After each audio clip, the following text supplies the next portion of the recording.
is the former CEO of CKE Restaurants, former Labor Secretary nominee, Andy Puzder. Andy, good to see you. Good to be here, Maria. Thank you. So from a business standpoint, what kind of an immigration deal do you think the president should sign off on? What do you want to see? What are you expecting to be realistic? Well, actually, I think the president's deal, what he's proposed, is spectacular. You know, if you look, and it really depends upon whether Democrats want a deal. If you go back to December of 2014, following the election, Republicans thought they could get a deal done. They told President Obama, the one thing you shouldn't do is act on your own because it will empower the people in Congress that don't trust you already. And of course, the first thing he did was he dealt with policies that affected 5 million people that were here illegally by saying he wouldn't enforce the law.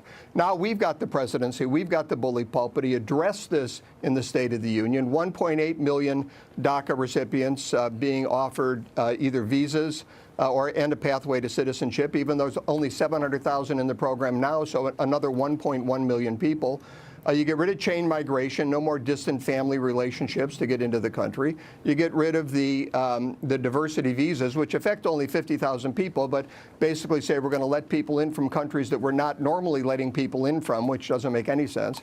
And finally, the fourth pillar is obviously border security, which even Chuck Schumer says he wants. So if Democrats want a deal, there's a very good deal on the table that would be great for business, be great for the country, really improve the situation with respect to immigration. They should take it. They should get it passed. They could do it soon. They just need to get together and do it. Andy, I'm looking at this, and we just talked on the panel about kind of the tax plan that went through, and now we've got these ballooning budget deficits, and it just seems like the Republicans have completely, flipped. And now they're not fiscally conservative. But I mean, one of the issues that I have is that they should completely not bring in the tax reform into this, given the fact that small businesses needed this tax reform. The middle class needed this. American working families needed this because they needed a tax rate that was even just on average with the global system. What do you make of what's going on with the budget deficits going on and tethering it to the tax reform plan that just went through? Well, let me say two things. Number one, the reason that the president agreed to go forward with a plan that had budget deficits at this level is because we had to fund the military. Our Air Force was depleted. You didn't even have planes that could fly. The Navy is shrinking. We were not able to deal with the defense of this country in a way that the president felt was necessary to protect the people in this country. Now, the second part of that is we had to give something up because we don't have enough Republicans in the House or the Senate, which I'd ask people to keep in mind this coming November. But we don't have enough Republicans that we could do this and deal more rationally with the budget. So he agreed to something he would prefer not to agree with.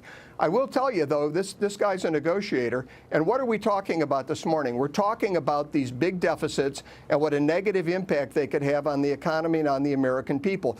That discussion is the only way we're going to get the kind of necessary reform that we need to reduce those deficits. We have to have that concern out there with the size of the deficits because 70%, 69.2% of the 2019 budget is in wealth transfer programs, Social Security, Medicare, Medicaid.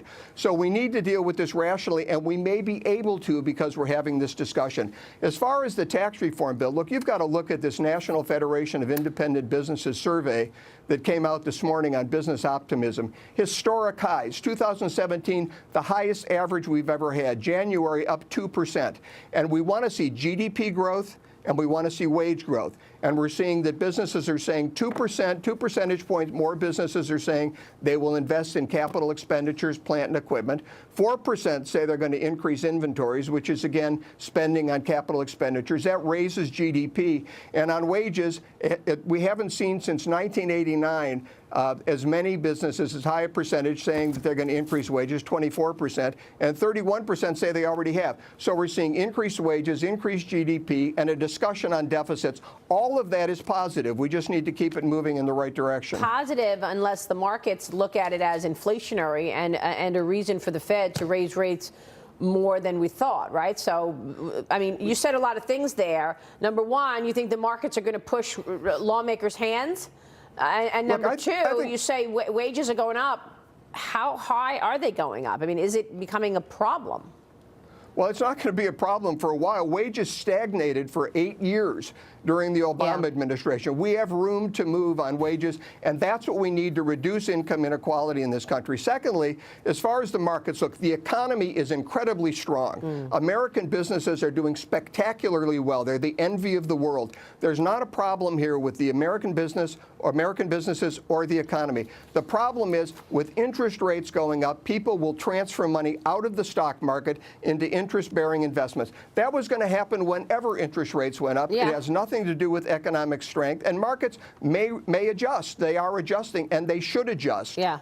Real quick, final word, Diggin' No, McKell. I was just going to say the problem is also the fact that we're now running trillion-dollar deficits, Andy, that this country gets swamped and the government pulls money away from the private sector. And by the way, inflation already percolating. Whirlpool, Ford, Cisco, the food company, see 3% inflation, higher costs. It's not just wage growth. Look out, because interest rates, higher ones, are coming. And that's what the markets are saying, Andy. We know that. Well, and I'm so glad we're talking about that, because if it weren't for this, we wouldn't be talking about it, and nothing would happen. Andy, we're pushing this issue to the front. Thank you so much, Andy Puzder. Great to get your insights. We'll be right back. Stay with us.